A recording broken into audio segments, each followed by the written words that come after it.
Ah, Gina, how are you holding up? Ah, I'm starting to feel quite warmly towards her frequent cold shoulders now. Ginny!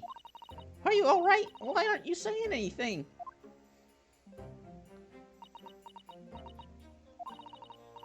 What's the point, eh? Why go to all this trouble to fight so hard for the likes of me? What? Well, you saw it, that picture. What picture? Ah, you mean this? The photograph taken by Hurley's red-handed recorder. All that shows you, it doesn't show you shooting. There's still reasonable doubt.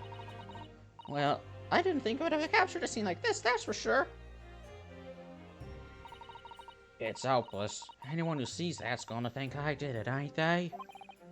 Well, I won't pretend it wasn't a bit of a shock when the prosecution first presented it to the court. And that's why I don't support the death penalty, because, like, there are times when you are wrong. And, yeah, if something can happen to the worst of the worst, it can happen to anyone. And the common rebuttal will be like, well, what if it's certain that they did actually do a terrible crime, like the mass murder was caught on camera? Well, nah, because there could still be reasonable doubt. If there's reasonable doubt, shouldn't get the death penalty. So, shouldn't get the death penalty, period.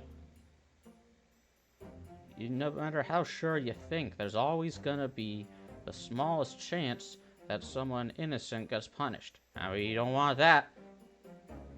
And you know what? We shouldn't kill guilty people either. So, you've got to have your doubts about me now. You can't still think I'm innocent. Of course I can. Jenny, why don't you talk to us? Tell us what really happened that night.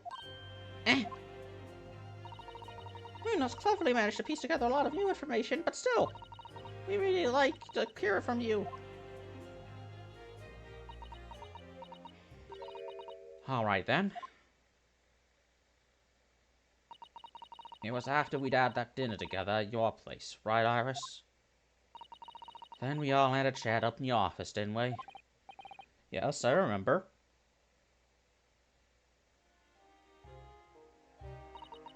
After that, I just couldn't get to sleep. So I slipped out and went down the street to the one-to-one to Windybank's place. I had to know if Iris' story was there or not. The Hound of the Baskervilles. I don't know what it's about or nothing. But if you ask me, there's something in it that Sholmes don't like. Something what he don't want people reading. So that's why he lied to Iris about sticking it in log with Windybank for safekeeping. At least that's what I thought at the time. That's why he didn't want her to publish it. So you broke into Windybank's. I just had to know if it was there or not. I mean, I had no idea all that was going to kick off, did I? I struck the lock and snuck inside. It was dark as you like in there. Someone gave the oil lamp on the counter a bit of wick, and that's when... What do you think you're doing? Ah! I nearly died, I did. And the next thing I knew... I grabbed the gun off the counter and was waving it in the air like... I don't know what.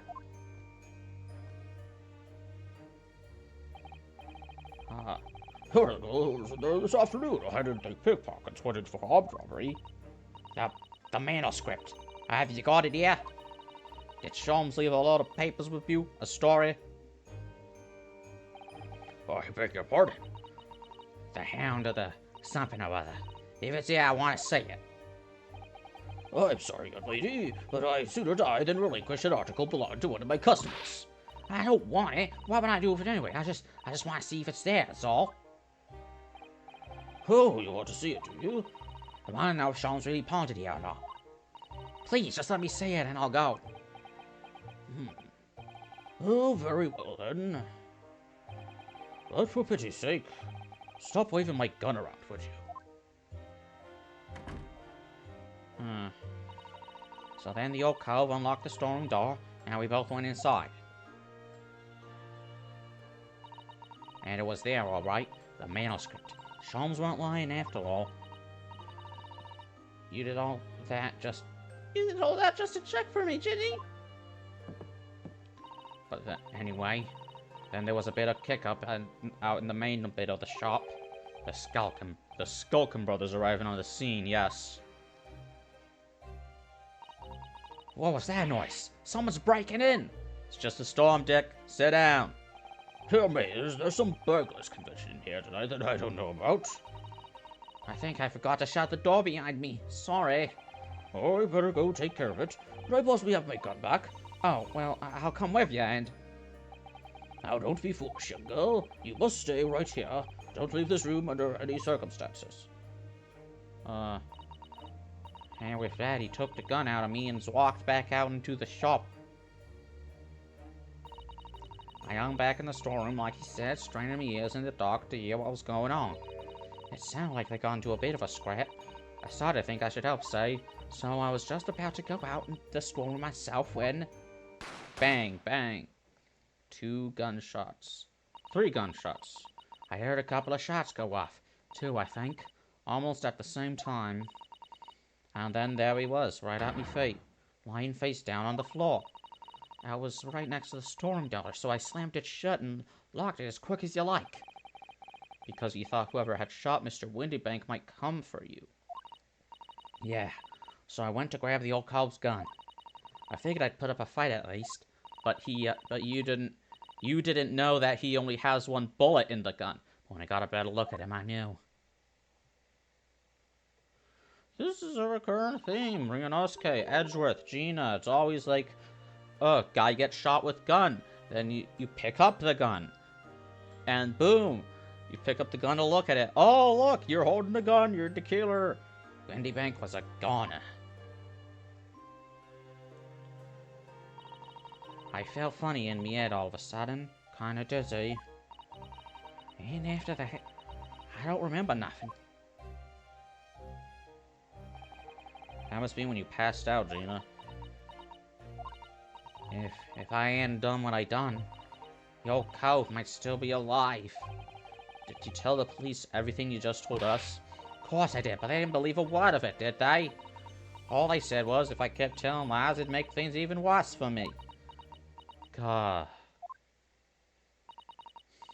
It'll be alright, Ginny, don't worry. Just stay strong a little longer. Runa's about to put the real culprit through the mill. That culprit was there in the afternoon.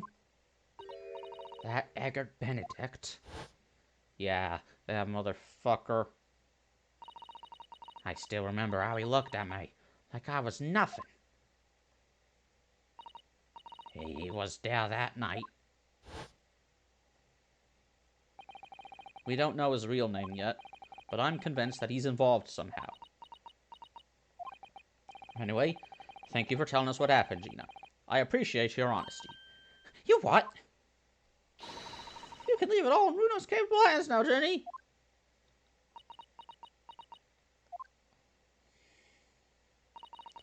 Mr. Naruto. Yes? How come you trust me? I don't get it.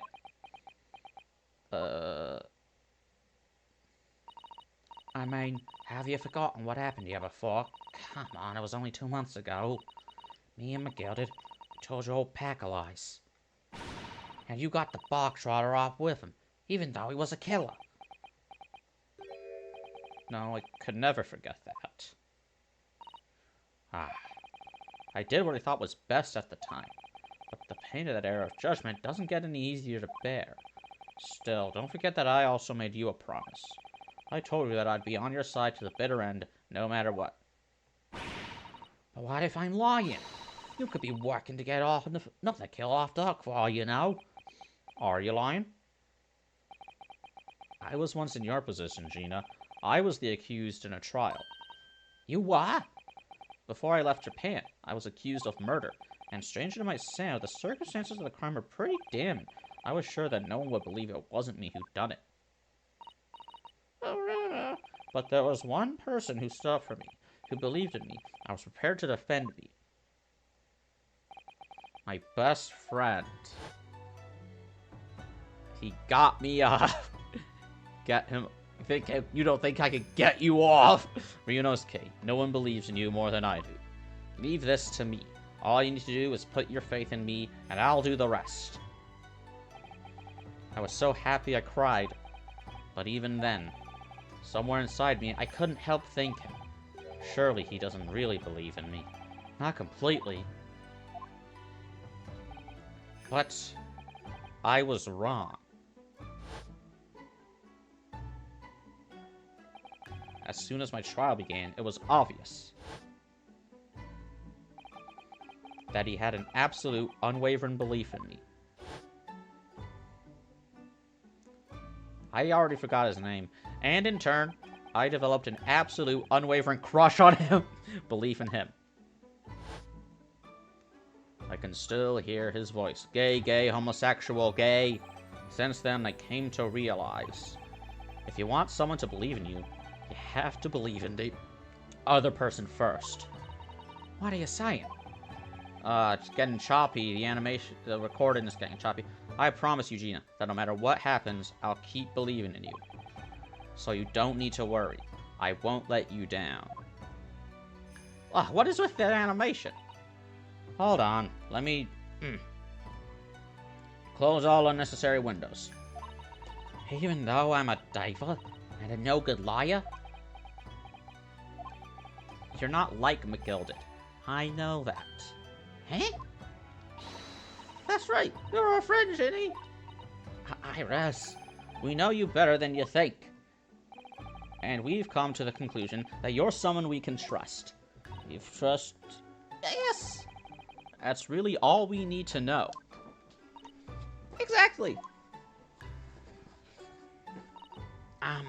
Mr. Naruto,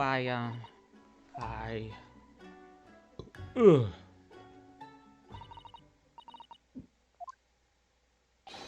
Defendant Gina Lestrade, legal representative. Court proceedings are about to resume. Please enter the courtroom immediately. Oh, god damn it. My voice is gonna be destroyed. I've been both a defendant and a defendant lawyer in my time, so I knew only too well just how hard it was to put all your faith in another. And I also knew just how hard it was to bear the burden of another putting all their faith in you. This is it at last. The final chapter. The final battle. No, it isn't. There's like one part after this, I think. Wish me luck, Susato-san. And I hope you're watching over me too, partner.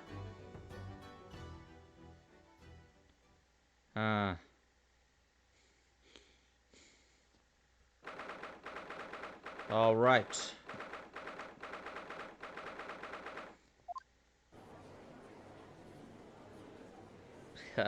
He's keeping distance. I hereby call this court to order as we resume the trial of Miss Gina Lestrade. Lord Van Zieks, have you successfully subpoenaed the witness? The subpoena was delivered to the communication station where the man works immediately, my lord. However, the heavy rain has delayed the arrival of his carriage at her scene. I see.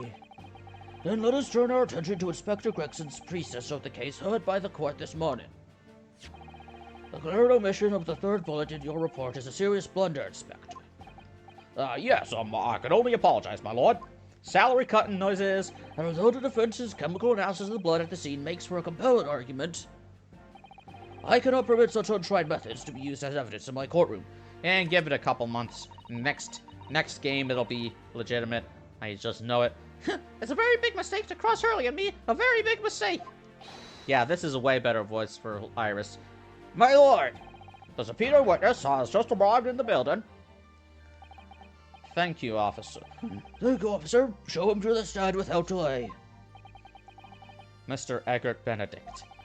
I didn't expect to be crossing paths with him again so soon, and certainly not like this.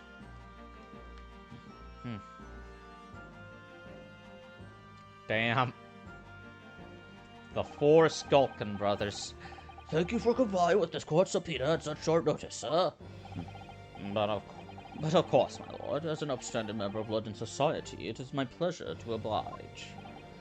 Now, kindly state your name and occupation for the record. Ashley Graydon, Communications Officer.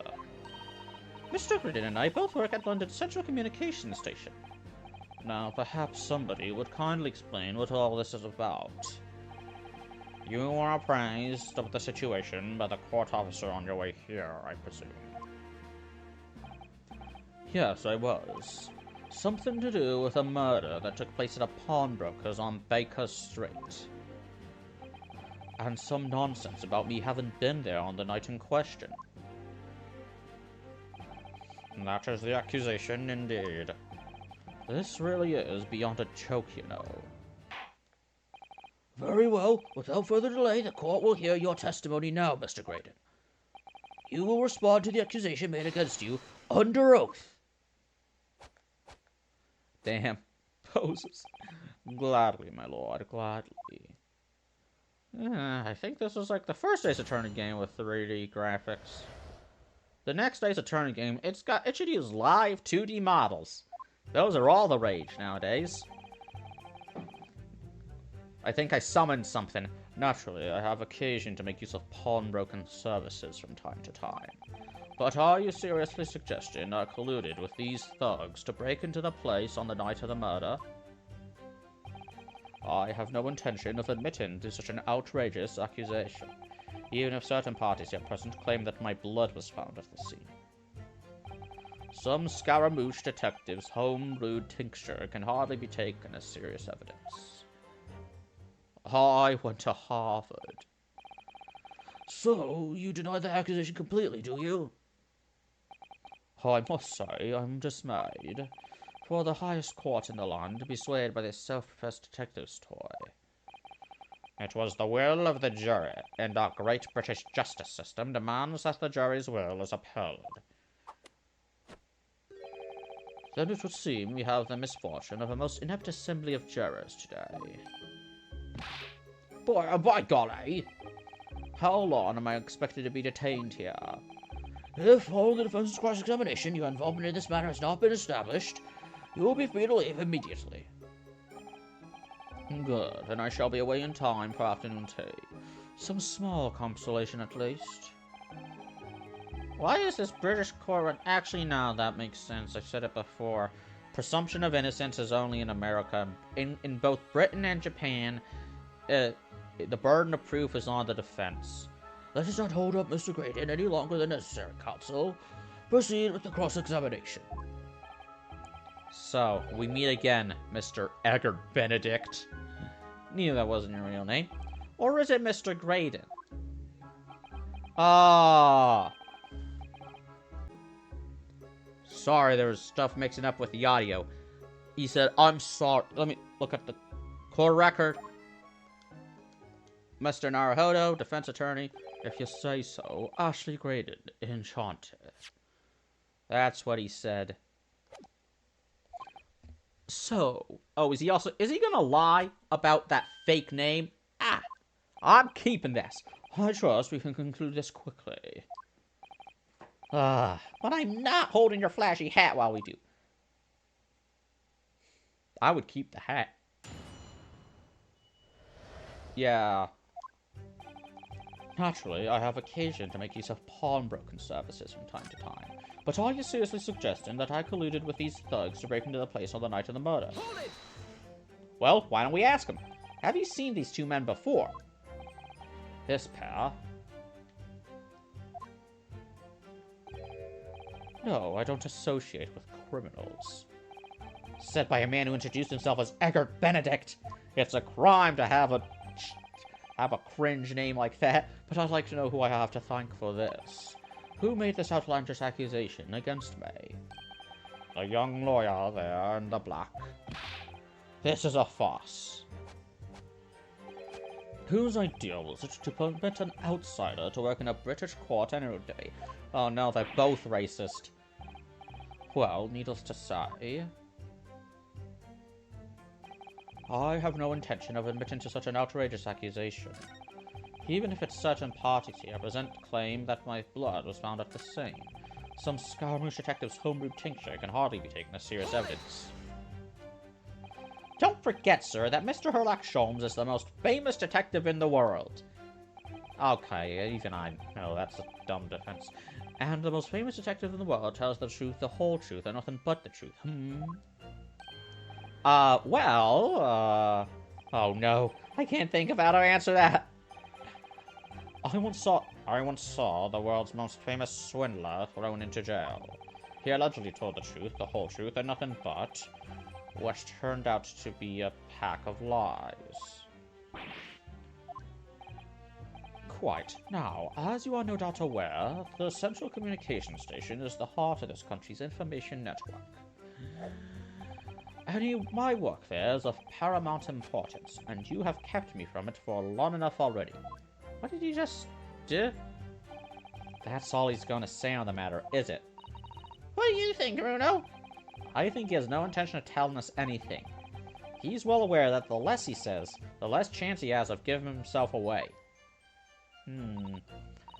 The complete opposite of Hurley, then. He seems to think that the more he says, the better. I need to find a way of getting more information out of this man somehow. But compared to the bungling burgers beside him...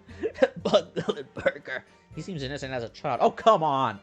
He's definitely like part of the Klan or something. British wing of the Ku Klux Klan. Or perhaps the Skulkin brothers might be the key here. Oh, could they be somehow? Remember, if you don't prove this witness has some connection to the incident here, he'll be free to leave. I know. I can't let that happen. Let's listen to those statements again, and see if there's any way I can make one of them tell us more. Press him on everything. Hold it! Alright. Yes, we even met in the very pawnbroker where the crime took place on the afternoon of the day of question. Ba-ba-da-ba-da-ba. Though, of course, you introduced yourself by a different name at the time. It was Mr. Edgar Benedict, I believe. Tell me, what made you... The witness is here to testify about events that took place that night. But that could be Oh, do you honestly think that... Fuck you. He is under no obligation to answer such related questions. Do you have any idea about cause and effect? Do you just think different things that we experience have no correlation? Him calling himself Edgar Benedict could not possibly have a correlation to what he did later that night. You fucking dumbass. You can't be serious. Thank you, because I certainly do not feel inclined to answer such an inappropriate question. So he's going to be evasive, is he? In an effort to not give anything away. This could be tricky.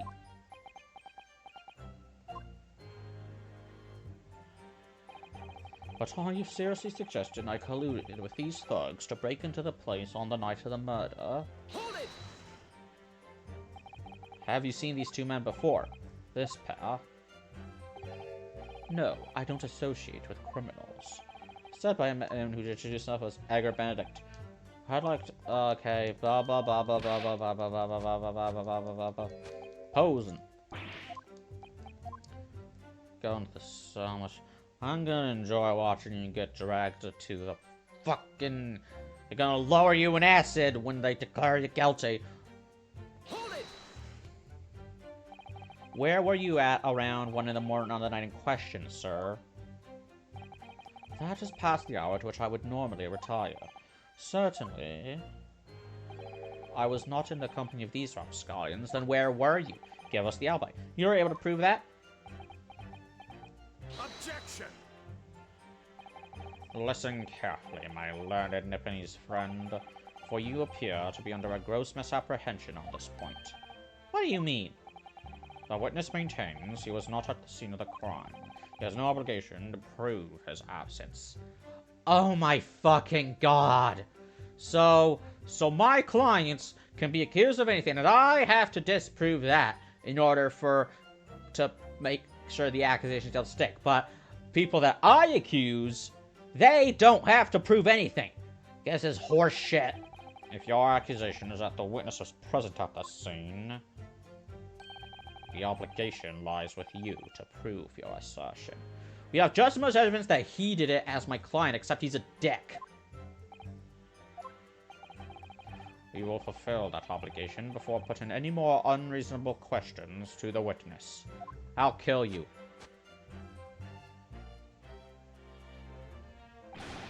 A silent victory, Wiggle. Thanks. Fucking asshole.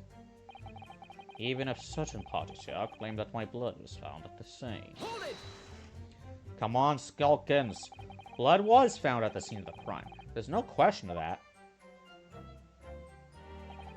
Mr. Sholmes' chemical analysis has positively identified its substance as such.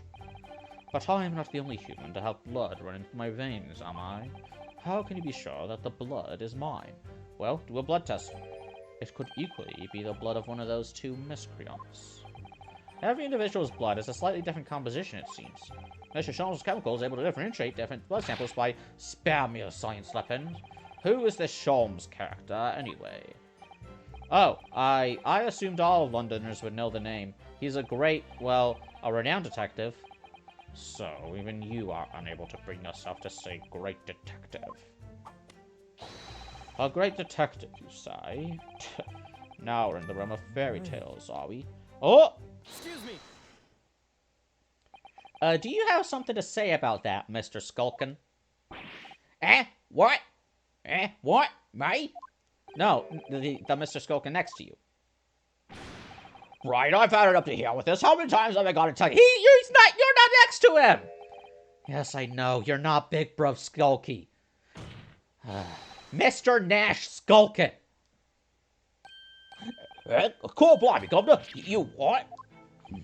Is it not the case that when Mr. Graydon just spoke, a thought went through your mind? Would you care to share that thought with the court? Me thoughts? I don't have none of them. Must have been that. You what? Mr. Nash Skulkin, answer the question, please. What went through your mind when Mr. Graydon just spoke?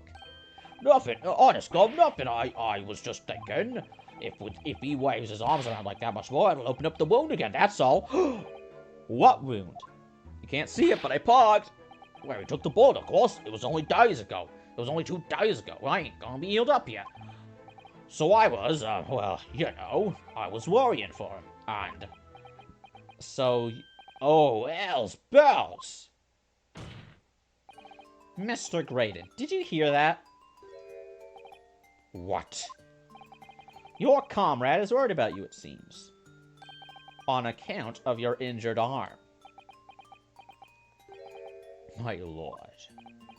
Yes, Mr. Graydon. I have no idea what these two wretches are talking about. Certainly, I shouldn't be expected to answer anything in relation to their mindless insinuations. We know that someone other than the victim was hit by a bullet at the scene of the crime 2 nights ago. And from the height of the bullet hole in the wall, that person was likely hit in the upper arm or thereabouts. Perhaps you'd allow a court official to examine your arm, sir. The left arm that you're currently clasping with your right hand, as if in pain. No, I refuse. Then you are admitting your guilt! You have shown no evidence whatsoever that links me to these common thieves. Then show the fucking arm. Nothing to hide, nothing to fear. I am trying to present evidence. Accordingly, I am not obligated to permit any such invasion of my privacy. Fine then, as I've already said, I'm completely uninvolved in all of this. I've never had anything to do with the pawnbrokery where this fellow was killed whatsoever. I take offense at the insinuation that I was in any way involved. You claim to have had nothing to do whatsoever with Mr. Windybank's pawnbrokery? My lord, the defense would like that last statement to be added to Mr. Graydon's formal testimony. I got you now. Very well, counsel. Continue with your testimony, Mr. Graydon. I got you now. You're going down. The bottom line is, I've never had anything to do with the pawnbroking establishment where the man was killed. Let's see, come on. Pawnbroker, music box, third bullet, Sholmes' pouch, music box, disc. Well, I know that this game works stupidly. I'm trying to put my mind through the fucking wild-ass leaps of logic, so this might not work. Okay, it worked. Have you ever seen this disc before, Mr. Graydon? Why? Is that supposed to mean something? This disc was, until the day of his murder, a pawn in Mr. Windybank's shop. It was redeemed by the defendant, Miss Gina Lestrade, that afternoon. However, somebody mysteriously appeared to try to take it from her. And that somebody was you, of course, wasn't it, Mr. Graydon? As I have reiterated numerous times now, you are mistaken. That was not me. Just straight up committing perjury now. I've never seen that disc before in my life. Perjury! It may have escaped your notice, but there was a small smear of blood on the disc. Oh yes, resulted from an abrasion of the thumb, perhaps? That's right. The surface of the disc is covered in hundreds of tiny metal bumps. In the skirmish to acquire the disc, the thumb of the person who tried to take it suffered minor lacerations. Oh. So, while the disc bears the remnants of that skirmish in the form of the smear of blood, the thumb of the person in question must bear the remnants also, in the form of a scratch. Good gracious, indeed it must. Mr. Graydon, you refused to allow a court officer to examine your arm before. Are you now going to refuse to allow us to examine your thumb?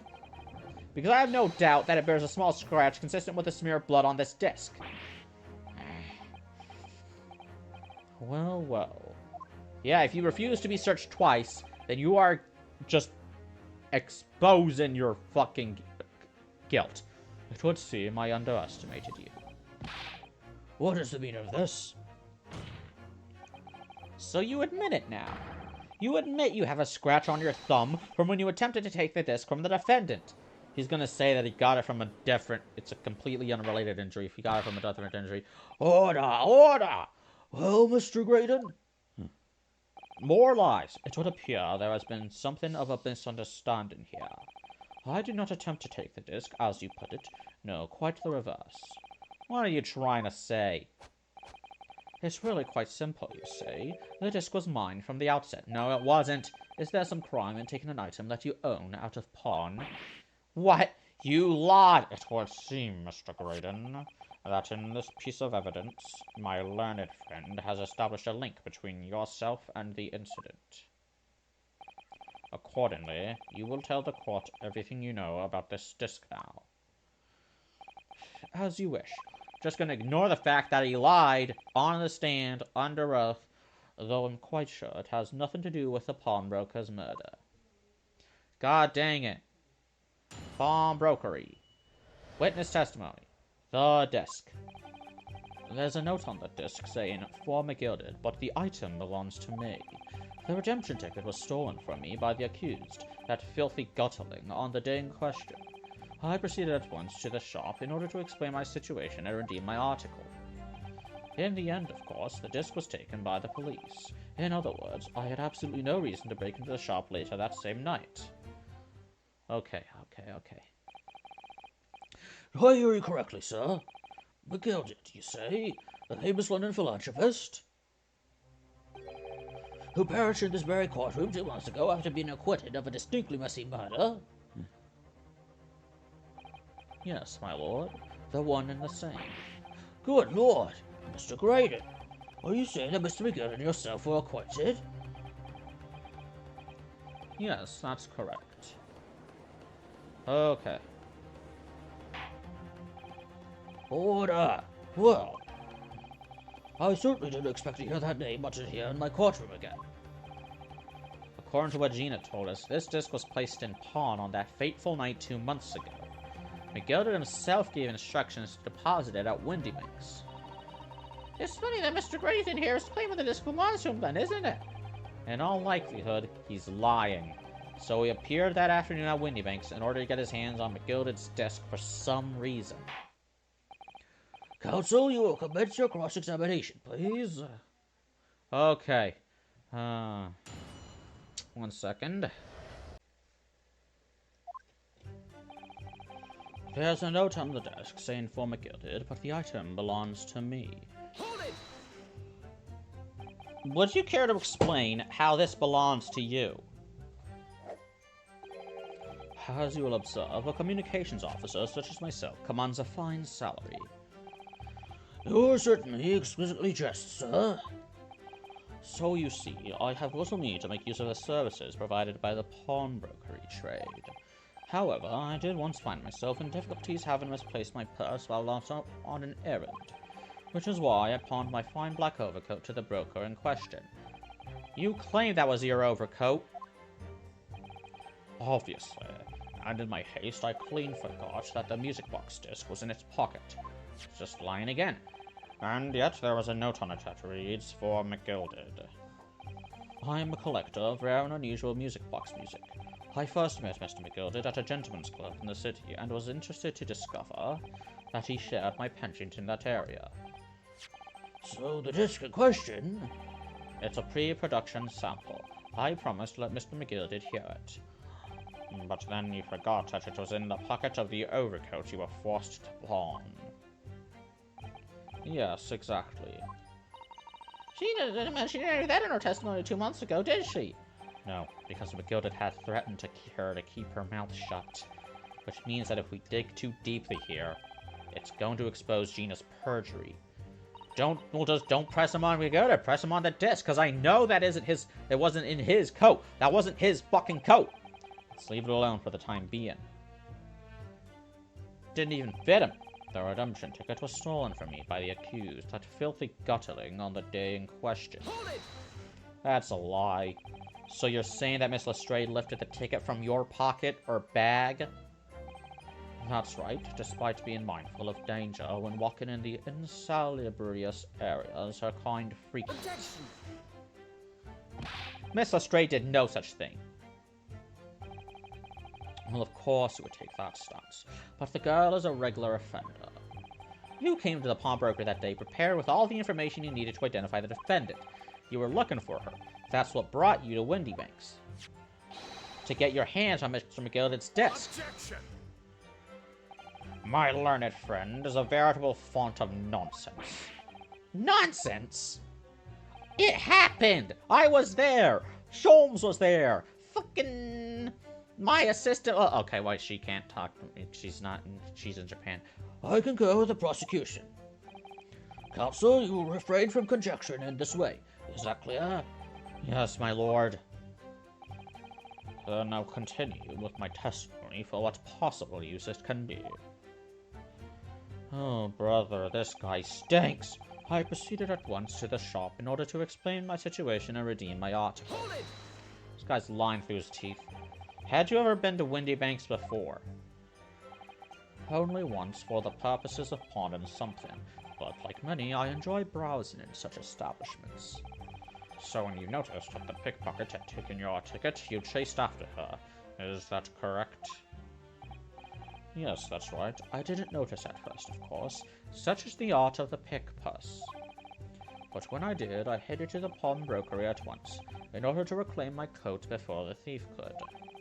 I was merely trying to recover what was rightfully mine in the first place. He can say what he likes because he knows we have no evidence to contradict him on this. Think. In the end, of course, the disc was taken by the police. In other words, I have absolutely no reason to break into the shop later that same night. Why was it taken by the police? Yes, it was taken by Inspector Gregson here, wasn't it? That's right. This was the very man. Apparently the police are collecting anything that has a connection to Mr. Gilded. Excuse me. Is something wrong, Inspector?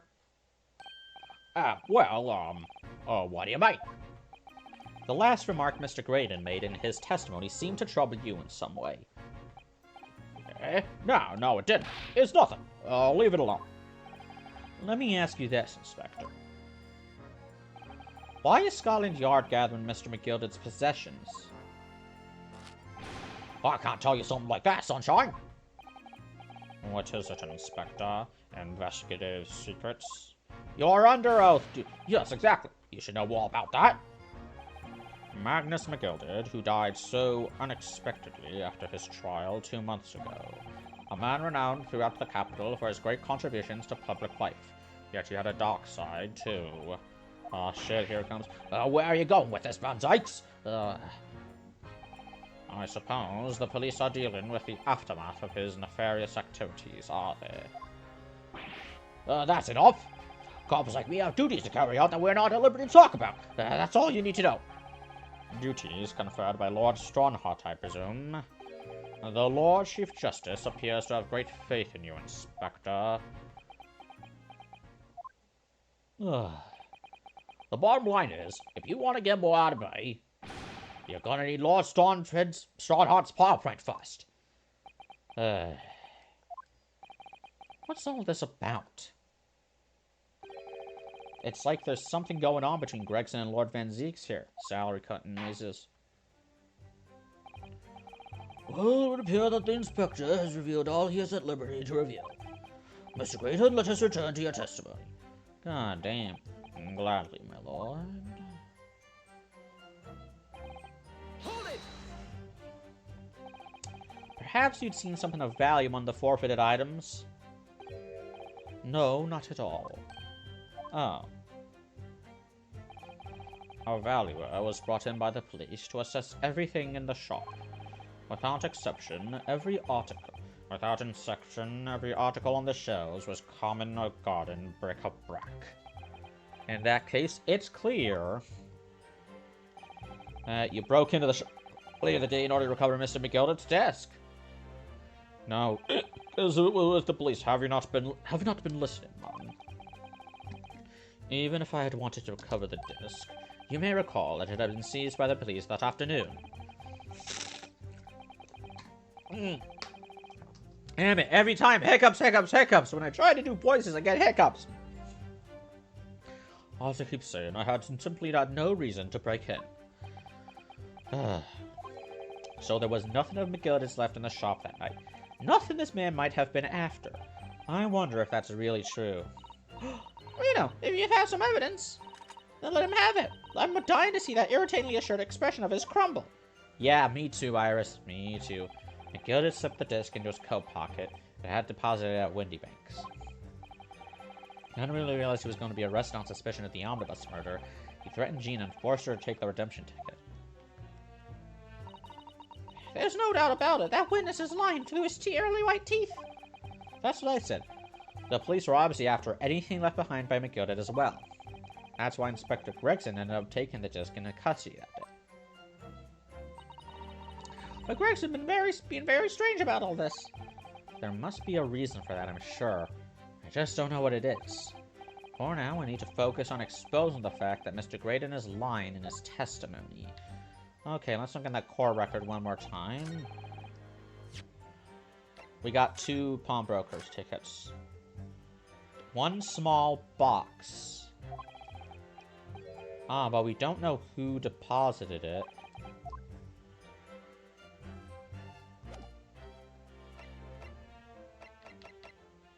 That's for the coat.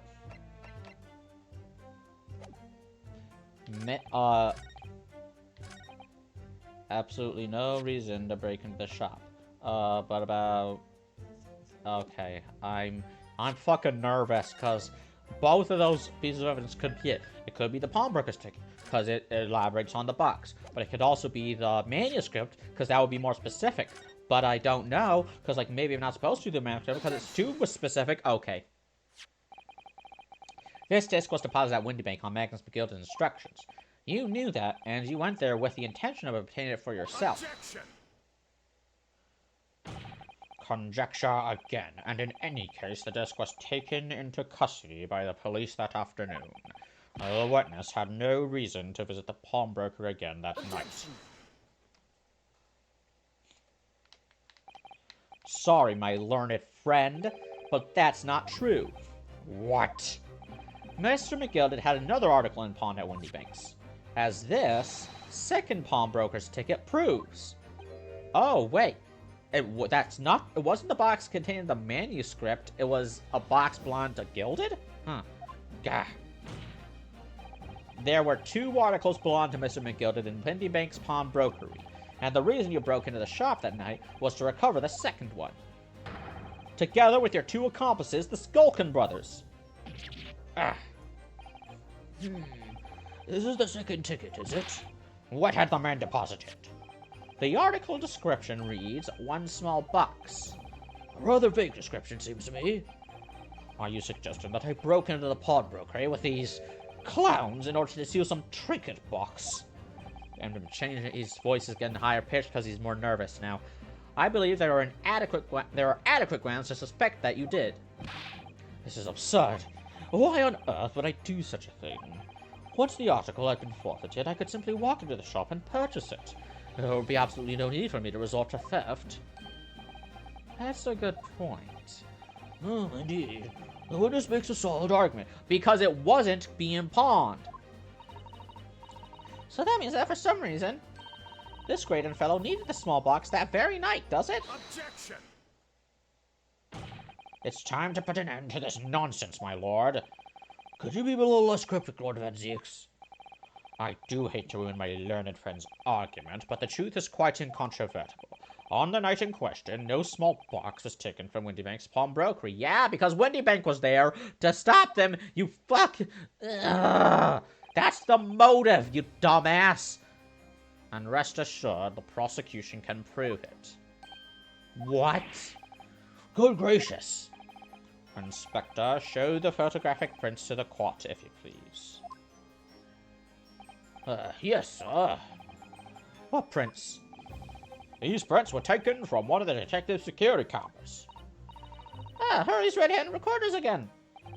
As previously explained, using this plan of the shop layout, the victim's establishment was furnished with automatic cameras in 2 locations. One was set to capture the counter where Mr. Windybank received his customers, and the other was set to capture the shelves on which articles were placed for sale once forfeited. According to the information on this ticket, McGirdon's small box had been forfeited already. 2 days before the incident, at 9 p.m. on 13th of April to be precise. Which means it would have been on the shelves of forfeited items in the shop front. Now, what I have here is a print taken by one of the cameras about 2 hours before the incident. That's at 11 p.m. on 15th of April. I'm gonna have to do the fucking rotoscope again. Stereoscope. The charted victim certainly had a very full shop, it would appear. And then here we have another print. This one was taken about 2 hours after the incident. Well, you know what that means. Got a fucking stereoscope. I see, so we have 2 pictures to compare. Stereoscope time. Stereoscope. I can't do fucking cross-it. I must say that placing them side by side leaves me cold. Something moved. I just know it did. I have no way of telling because I'm not playing this on a 3DS. Dear me, that's starting to make my head ache. Obviously, at Scotland Yard, we considered theft as one possible motive in this case. We explored the possibility that something had been taken in addition to the victim's life. So your men have already compared these 2 prints thoroughly, Inspector. Did you use a stereoscope? Yes, sir. Did you use a stereoscope? We counted every single item in each of these 2 photographic prints. And the Yard's conclusion is that exactly the same number are present in both. In other words, nothing was taken from the pawnbrokery on the night in question, and my learned friend's assertion is nothing more than a hopeful fantasy. Gah! Use the stereoscope. I don't believe it. If I could have just shown that he'd stolen McGillen's pawn box. I might have been able to break him down at last. You know what, Runo? I've been thinking. Stereoscope time. I wonder if these 2 photographs really are exactly the same. What? So, counsel, in the light of the evidence put forward by the prosecution, what is your position? It seems that, in fact, on the night in question, nothing was stolen from the victim's establishment. Like it says, cross your eyes by looking at your nose, but then I'm not looking at the pictures, I'm looking at my nose. Do you accept the prosecution's assertion? I don't know. Could there be some hidden discrepancy in these 2 photographic prints somewhere? Use a piece of evidence.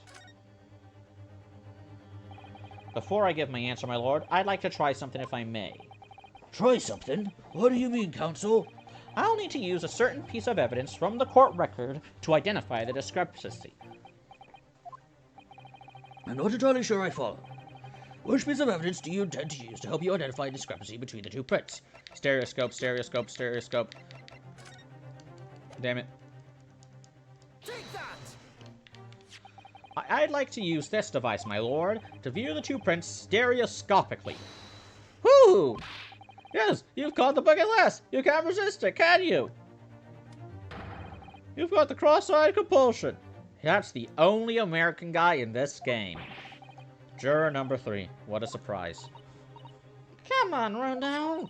Let's put the pictures in place and see what this wonderful contraption shows us. Sweetie. There we go. Now, look through the eyepiece. Oh! I wasn't sure at first, but there's a clear discrepancy between these two prints. What? You must identify the location in question for the court, counsel. Indicate the precise location of the discrepancy of which you speak. Well, obviously, it's there. Granted, these two prints are almost identical. However, there is one minor discrepancy between them. What? You guys didn't have... Clearly, you don't have a stereoscope at Scotland Yard. When you view the two pictures stereoscopically... Whoa! Yeah, look, it's even a 3D. That's what it looks so much better on the 3DS. A single area stands out as being different. The location of this small box. Unfortunately, technology isn't there yet. Ha ha ha! Let me wait. Unbelievable! Technology ain't there yet. By Jove, you're right. How extraordinary. What this tells us is very simple. Mr. McGilder's small box was indeed not stolen from Windybanks on the night in question. However, there can be no doubt that somebody picked up this particular box and then returned it to its place on the shelves. Are you suggesting that the small box originally deposited by Mr. McGilder is in fact... Yes, the very same small box I just identified in those photographic prints. Objection. Mindless guesswork. What if it was? So a box was moved on the shelf. Nothing was stolen, which means quite simply that nothing has changed. They tried to steal it but failed, you dumb mother. That may be true, but... Alright, Miss Gilded's box wasn't stolen then. Because of Windybank. But doesn't the fact that it was moved like that change things? It changes everything. I believe this changes everything about the case. How can that possibly be? The crucial point is the fact that what was moved was a small box. In other words, we have to consider what might have been inside that box. What are you suggesting? Yeah, why would that box have been moved? If it's so irrelevant. I'm suggesting that we need to examine that box as soon as possible. A vital piece of evidence is sitting on the shelves at Windybanks as we speak. Objection. That won't be necessary. Some little box belonging to a man who died 2 months ago can't possibly be relevant to this trial. Prove it, you fucker! The court does not uphold your objection, Lord Van Zieks. Bailiff, arrange for an officer to go to Baker Street at once. Obtain the small box in question and bring it back here for further examination.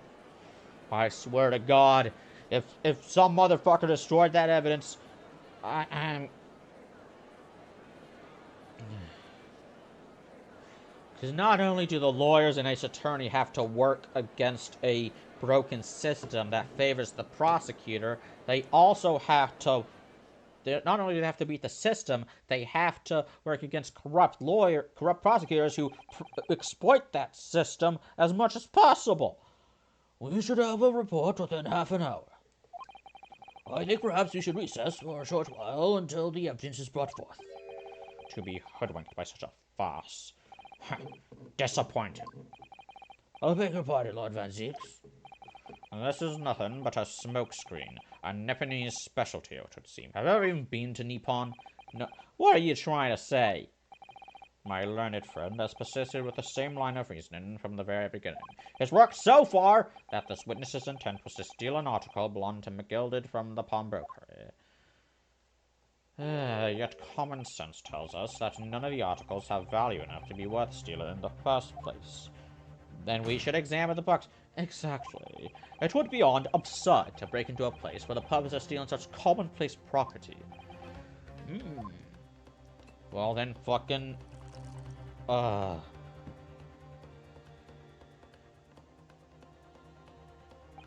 If your lordship recalls, Mr. McGilded perished 2 months ago, immediately after the conclusion of this trial. A trial in which he was found not guilty. A trial in which it was established he was the upstanding member of society his reputation implied, in fact. So I propose a toast to my learned friend and his most insightful defense. The articles this upstanding member of society pawned were entirely ordinary. A black overcoat that just happened to have a music box disc in his pockets, and a small box. I assure you, I wouldn't accept even if the man tried to make a gift of such things to me. But you said it was your overcoat, you lying liar.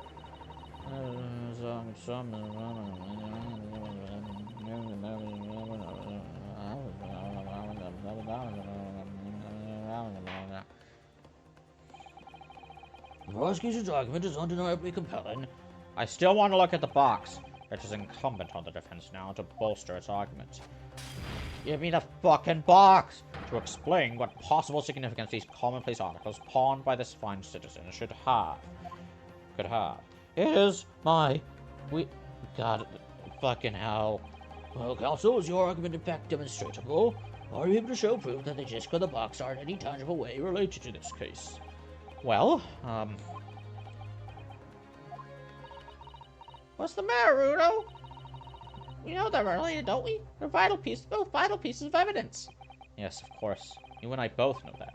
We know McGilded's true character, and we know the disc is significant, even if we don't know why.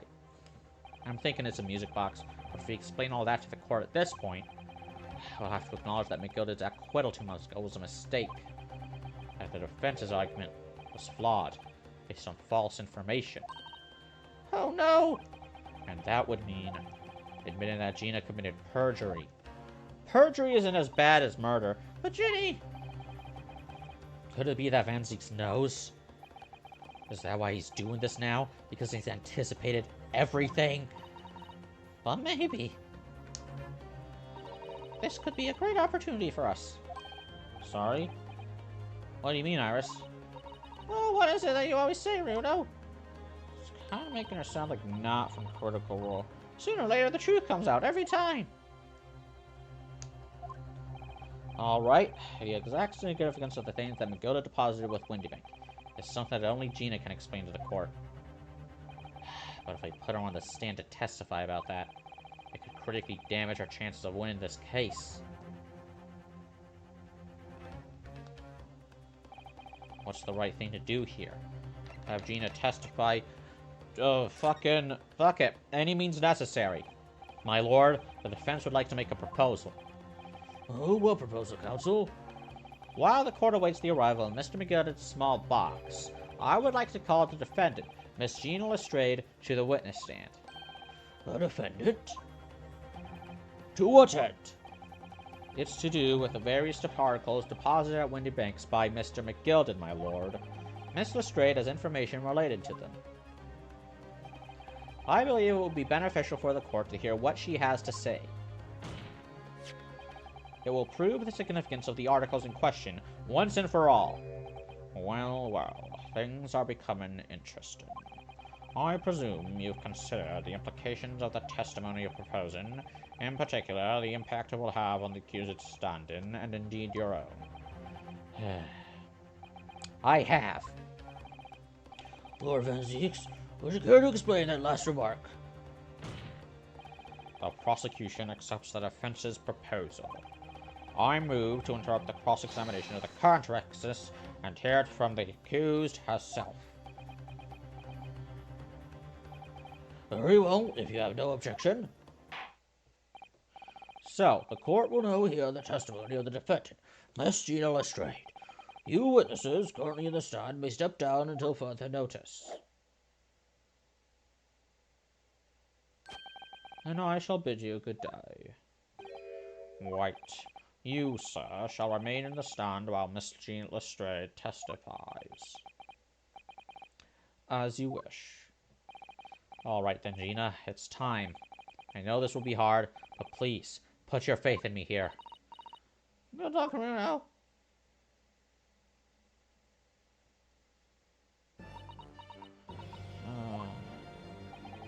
The articles that Mr. McGilded had deposited in Windybank's pawnbrokery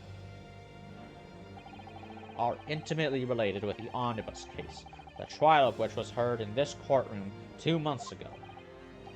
Yes, and I remember this young lady being brought before me in that trial as well. That's right, my lord. Her testimony helped to establish the innocence of the defendant, Mr. McGilded. The omnibus case was intriguing, to say the least. And now, here we all are again. The same players in that trial, facing each other once more. A twist of fate, perhaps, my Nipponese friend.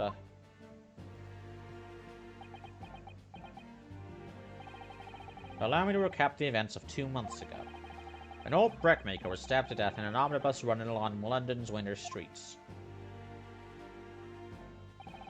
Apart from the victim, there was only one other person in the carriage, Mr. McGilded.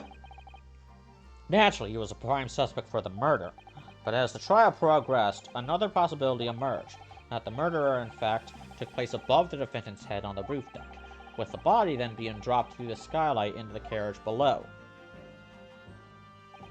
It was Miss Lestrade whose testimony brought that possibility to light.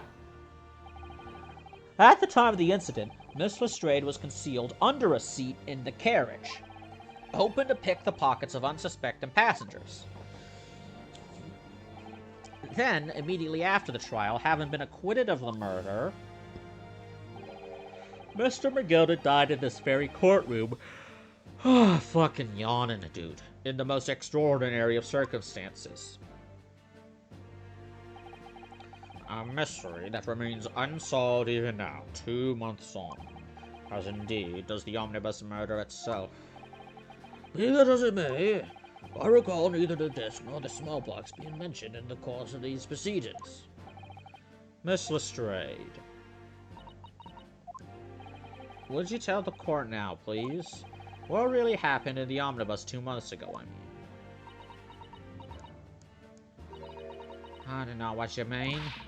I already said all of what I know. And what about everything you told us yesterday from inside your prison cell? Please, Miss Lestrade. It is extremely important. But... Remember, little girl, if it transpires that you willfully withheld information in the trial 2 months ago, the Home Office will seek to prosecute you for perjury. And naturally, you will lose all credibility as a witness. Yeah, well, although, let's face facts, you have little credibility to lose. Ouch. Just confess to perjury so they can drop the charge of murder.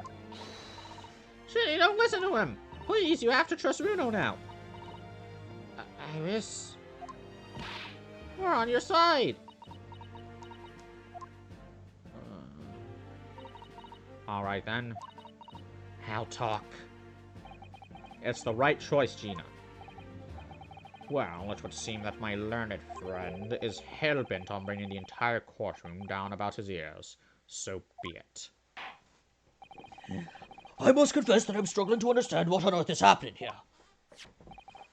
However, it would appear that Mr. McGilded's pawned articles in that extraordinary case of the omnibus harbor secrets of which we have been hitherto unaware. So, Mr. Lestrade, you will now give your testimony before the court about the events of 2 months ago. You will reveal the truth, the commodity sorely lacking in your original statements. This is it, then. Everything's going to come out. Like Van Zeke said, this could bring the whole courtroom down about my ears. As a lawyer, I'm prepared to take that risk. Gonna get that acquittal by any means necessary. The real truth of the omnibus case.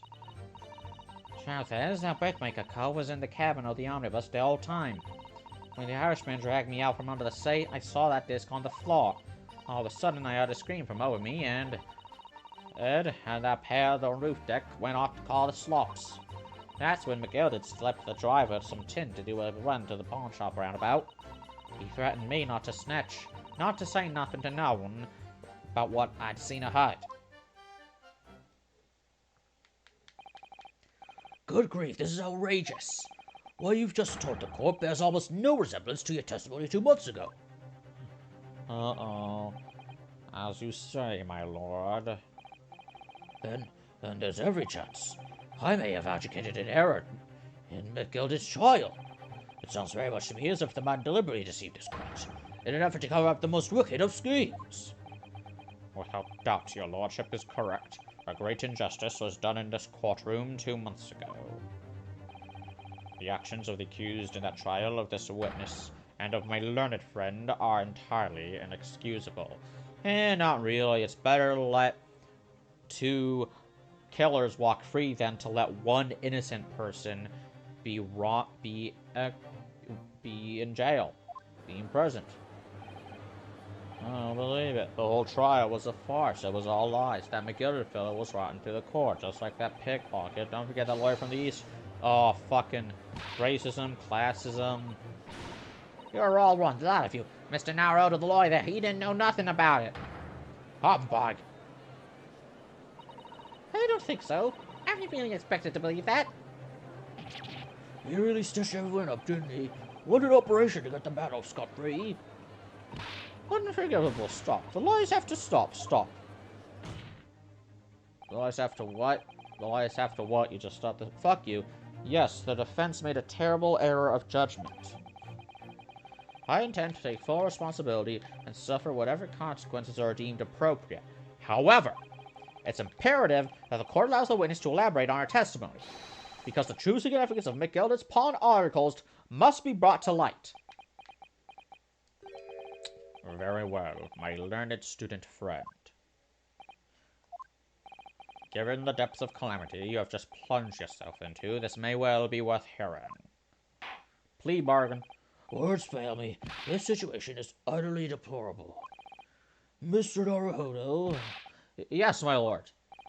I will decide upon your fate following the conclusion of this trial. Of course, my lord. Blimey, Mr. Naruhodo.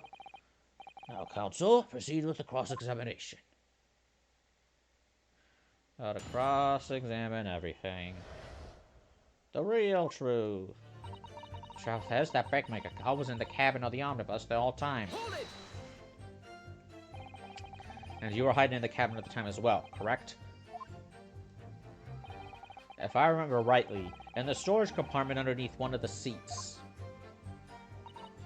Yeah, that's right. It's pitch black under there, so you can't see nothing at all. Now, in your testimony 2 months ago, I feel certain that you claimed Mr. McGilden was the sole passenger, did you not? False testimony, my lord. That's what he told me to say, I had to say. But it's important that you tell us the truth now. Were Mr. McGilden and the victim acquaintances? I don't know. But I did hear him talking a lot. What were they talking about? Well, I couldn't hear too well. But if I had to say, I think it was about money or something. They kept talking about buying and not buying. Perhaps business deals of some kind. Well, anyway, they got louder and louder. It started to sound like a proper fight. I was pretty scared by then.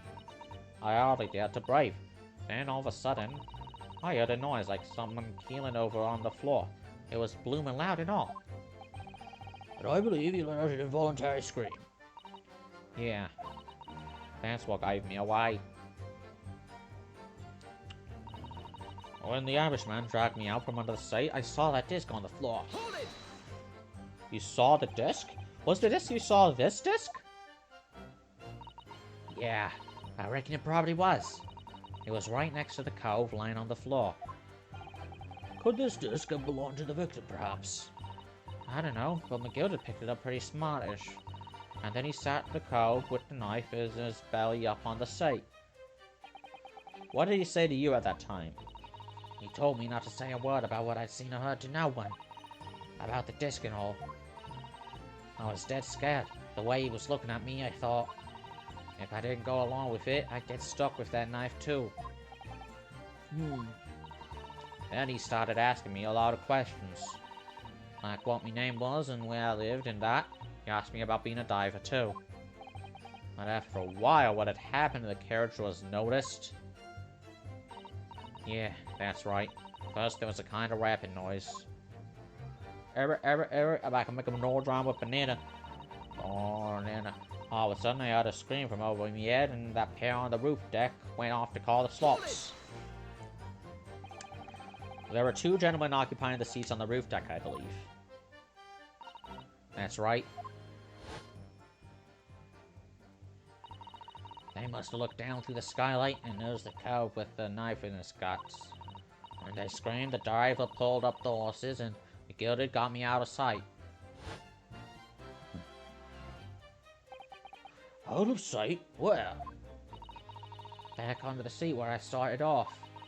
Once the carriage came to an halt, the two cows from the roof ran off to fetch the slops.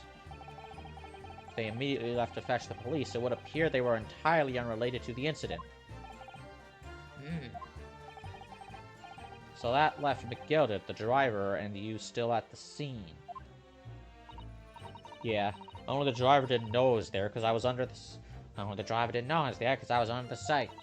I heard the cabin door open and a voice from outside. The driver, yes. He also testified in the trial, I believe. Fellow went by the name of Beppo, if memory serves. What did McGilded and the driver say to each other? I don't know what happened and stuff like that, mainly. That's when McGilded slipped the driver's intended to run to the pawn shop roundabout. That pawn shop obviously being Windy Banks on Baker Street. Just a moment, Counsel. Do you mean to tell me that the driver gave false testimony at that trial as well? Perhaps the excursion to the pawnbroker slipped his mind while he was instead. Oh, sure, you'll give him the benefit of the doubt, fucking prejudiced motherfucker. Indeed, Lord Van Six. McGilded took off his coat and gave it to the driver. He folded it up all careful-like before handing it over. When I saw him do that, I remember thinking, that coat and what's in it have gotta be worth a few bob. Yes, Gina was sure the disc must be worth more than Mr. Windybank was suggestion, wasn't she? I remember her quibbling with him over the price that afternoon at the pawnbrokery. The driver looked pretty happy when Mr. McGilded flashed some brass in his face. He went running off at a lick. Then the bog trotter called to me and told me to come out from the drag's cabin. He threatened me not to snitch, not to say nothing to no one about what I'd seen or heard. Threatened you how exactly? Told me I'd only be able to scupper if I did exactly what he said. Which included giving false testimony in court 2 months ago. Yeah, that's it. And there was one other thing he said. Which was... He told me I'd have to hang on to the ticket from the pawn shop and make sure not to lose it. The ticket? Well, never. He said that if he didn't show up to get the ticket off me before 2 months passed, I had to go to the pawn shop and pay the money to keep it in luck, to stop it being forfeited. He left me with some brass to pay for it. But really, why on earth would Mr. McGilded have done such a thing? Deposited his overcoat with the pawnbroker before the arrival of police, and it makes no sense at all. There would seem to be only one logical explanation, my lord. What McGilded had the driver deposit at Windybanks was something he didn't want the police to see. Something very important that he needed to hide at all costs. Anyway, after that, he let me go, so I legged it before the coppers showed up. Well done, Gina. Can't have been easy to tell the truth like that. Ginny's really put her faith in you, Bruno. Yes, and to thank her, she'll have to face a charge of perjury once this trial's over. Well, it's better than the alternative, so I need to use the time we have now to get as much information out of her as possible. So to really go for it. Press on every statement. I just did. And another thing. What's that? Take a look at those two. Isn't it strange that they've been whispering to each other the entire time? Yes, that is strange. It looks like they're having a secret discussion about something. I'm not sure I'm completely comfortable with that. Wonder if there's anything I can do about it. Really? Was there like a... Was there a reaction in the cabin the whole time? I guess I'll just press him twice. Press her twice.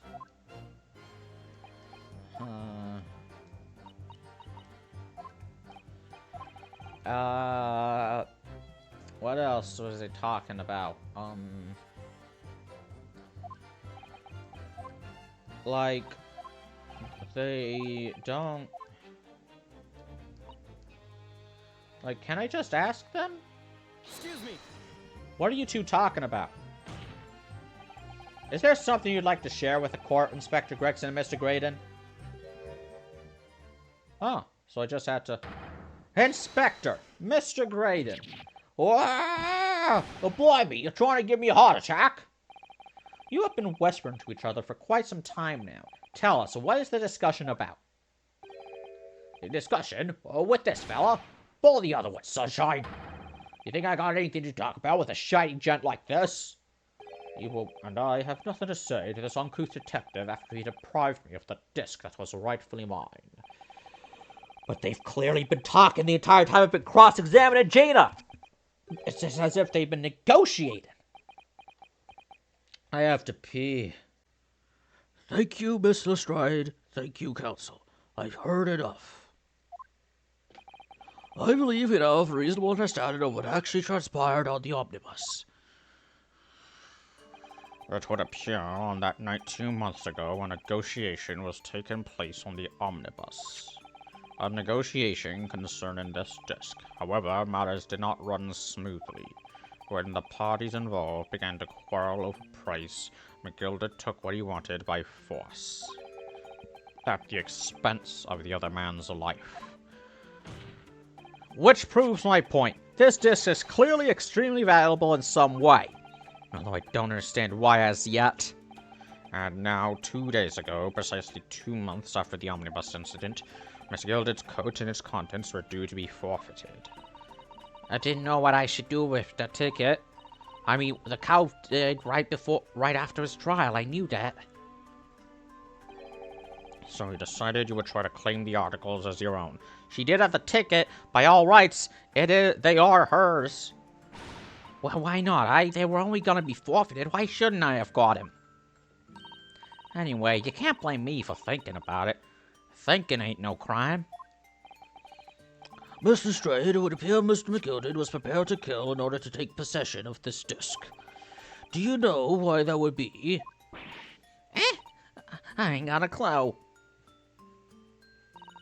But I reckon it must be worth a fair bit of brass. He was probably gonna sell it. And you can't blame me for thinking that. Thinking ain't no crime. My lord. The evidence, your lordship, my lord. The evidence your lordship has requested has been located and is ready for the court inspection. Sir.